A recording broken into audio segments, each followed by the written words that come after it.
Ici, dans l'encadré, on va appliquer la méthode qui est en haut, mais d'une façon un peu plus mathématique. C'est vraiment la méthode qui va être priorisée. En haut, je suis allé un petit peu plus de façon logique. Évidemment, c'est une stratégie qui va vous donner la bonne réponse, mais au niveau mathématique, vous êtes un peu moins efficace parce que c'est plus difficile de suivre ce que vous avez fait. Donc, regardons avec une méthode un peu plus mathématique. Donc, en haut, on avait plusieurs coupes dans notre table de valeurs. On avait le couple 2,85, par exemple, que je vais identifier comme étant mon premier couple, 2,85. Et si je prends un autre couple, vous pouvez prendre celui de votre choix. Là, je vais prendre le 425, mais vous pouvez en prendre un autre. Ça ne changera pas votre résultat. Donc, ce qu'on veut faire, c'est qu'on va trouver notre variation avec une formule. La formule dit quoi? On veut faire la variation des Y sur la variation des X. En d'autres mots, on veut savoir pour passer de 85 à 125, pas besoin de faire la flèche dans votre cahier. Pour passer de 85 à 125, on a augmenté de combien? On l'a vu tantôt, c'était 40.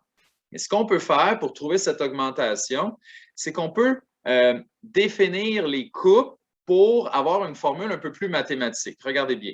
Je vais définir mon couple comme étant le premier couple. Ce couple va s'appeler X1, Y1.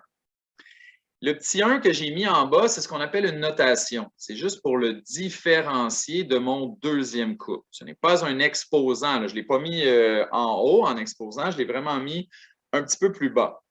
C'est un symbole mathématique qui permet de différencier deux choses qui, sinon, seraient identiques. Vous voyez, j'ai deux Y, j'ai le premier, j'ai le deuxième.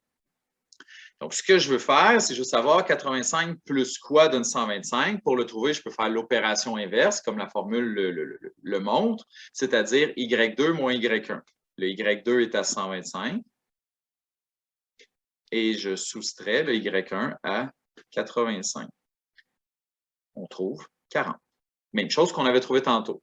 Jusqu'ici, je l'applique dans une formule. Fait que là, vous n'avez pas besoin de vous questionner, calcul mental. La formule fait le travail pour vous.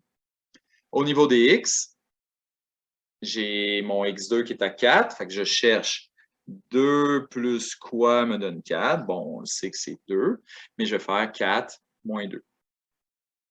Et ça me donne 2. Donc, j'ai trouvé encore une fois 40 $ pour 2 mois. 40 divisé par 2, ça donne 20 $ par mois. Même résultat qu'on avait, j'ai appliqué une formule. Je vais vous l'encadrer. Et si vous avez un surligneur avec vous, là, la formule qui est ici, là, on va l'utiliser encore et encore et encore dans le chapitre. Je vous dirais là, que c'est la formule la plus importante du chapitre. Une fois que j'ai trouvé mon taux de variation, qu'on représente avec la lettre A, je peux le remplacer dans la règle. On avait déjà dit que la règle, initialement, s'écrit sous la forme AX plus B. Un certain taux de variation fois X plus une valeur initiale. Je sais que mon taux de variation est 20. Je le remplace. Vous voyez, si maintenant c'est écrit Y égale à 20X plus B. Je cherche la valeur initiale. Je vais, encore une fois, prendre un de mes couples et aller le remplacer dans ma règle. Disons que je prends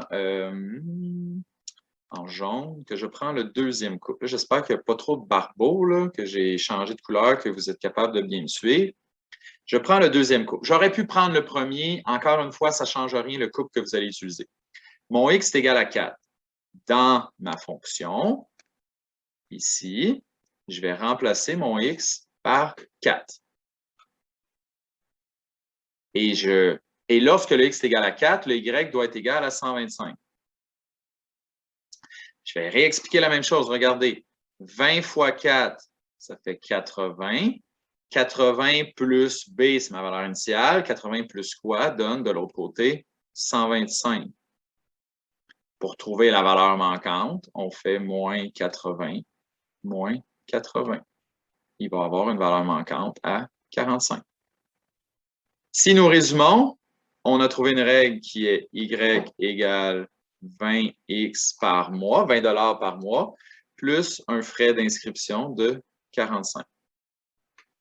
Dans la partie gauche, je vous ai donné une stratégie pour trouver le taux de variation.